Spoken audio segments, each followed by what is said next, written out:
Bonjour à tous, je vais vous présenter dans cette vidéo la méthode qui consiste à déterminer la valeur moyenne d'une fonction. Alors pour déterminer la valeur moyenne d'une fonction, qu'on va noter souvent avec ce symbole là, hein, mu, il faut dans un premier temps déterminer une primitive de la fonction petit f. Donc on va noter par exemple grand F. Donc comment déterminer une primitive, hein, vous pouvez regarder une des vidéos précédentes qui vont vous expliquer comment déterminer une primitive d'une fonction continue. Deuxième étape, quand on aura déterminé une primitive de la fonction f, on va déterminer l'intégrale entre a et b de la fonction f de x dx. Donc entre a et b, hein, si on veut déterminer la valeur moyenne de la fonction sur l'intervalle ab. Donc c'est pareil, on va utiliser cette formule qui est f de b moins f de a, c'est-à-dire utiliser la primitive qu'on aura déterminée dans la première étape. Donc c'est pareil pour déterminer l'intégrale. Ça a été vu aussi dans une autre méthode, dans une autre vidéo. Je vous conseille de vous rediriger vers cette autre vidéo pour déterminer, pour comprendre comment déterminer l'intégrale d'une fonction. Et troisième étape, ça va être d'utiliser cette intégrale qu'on aura calculée dans l'étape 2 pour déterminer la moyenne, puisque en fait la moyenne ça va être quoi? Ça va être 1 sur b moins a, sachant que le a et le b c'est la différence en gros entre mes deux bornes, ici la borne inférieure et la borne supérieure, donc la différence entre la borne supérieure et la borne inférieure, puisqu'on fait b moins a. Donc on fait 1 sur b moins a de l'intégrale qu'on aura calculée dans l'étape 2. Voilà pour la valeur moyenne d'une fonction. Donc j'ai pris un exemple ici, j'ai pris la fonction f de x qui est égale à x carré plus 2x moins 1 demi. Donc on va déterminer la valeur moyenne de la fonction f sur l'intervalle 2, 5. Donc première étape, on va déterminer une primitive de la fonction petit f, donc x carré plus 2x moins 2. Donc pour déterminer cette primitive, ça va nous donner grand f de x égale 1 tiers de x au cube. Donc le x carré se transforme en x au cube. Et je rajoute 1 sur 3 qui est le 3 qui vient de la puissance, puisque quand je dérive 1 tiers de x au cube, je retombe bien sur x carré. Pareil, x carré c'est la primitive de 2x, 2x quand je dérive x carré je retombe bien sur 2x, et c'est pareil, moins 1 demi, je rajoute un x, ça me donne moins 1 demi de x, quand je dérive je retombe bien sur moins 1 demi. Donc là c'est une primitive, puisque je peux rajouter n'importe quelle constante, quand je dérive je retomberai évidemment sur ma fonction petit f.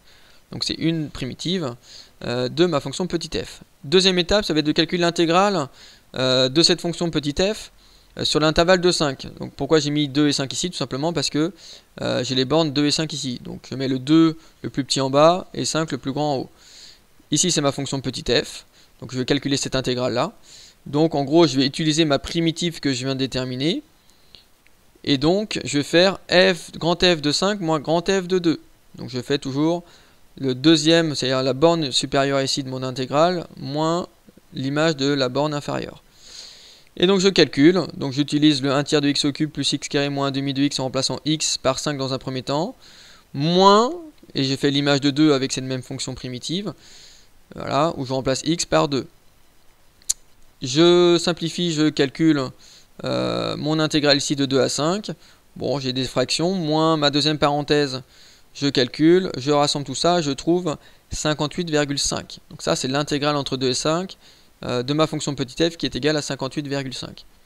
Troisième étape, étape suivante, c'est d'utiliser cette intégrale. Donc en fait la formule de la valeur moyenne d'une fonction c'est 1 sur b moins a intégrale de a et b de f de x dx.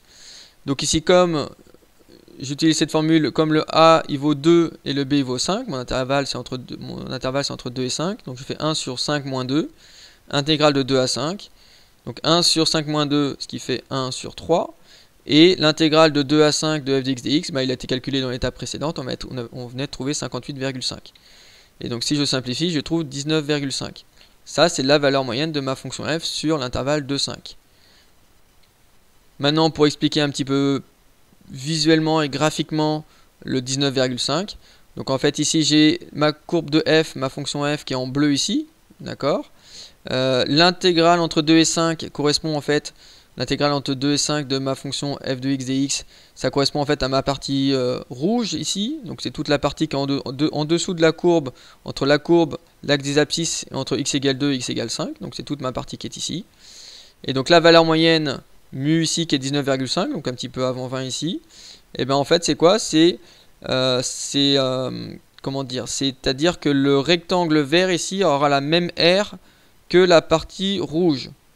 C'est-à-dire qu'ici, mu c'est en gros la largeur de mon rectangle qui me donne une aire égale, mon aire verte égale à l'aire rouge.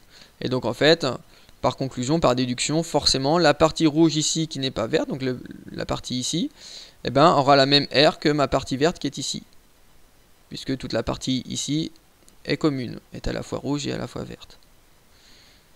Voilà, j'espère que vous avez compris comment calculer, comment déterminer la valeur moyenne d'une fonction sur un intervalle. Merci de m'avoir écouté, à bientôt.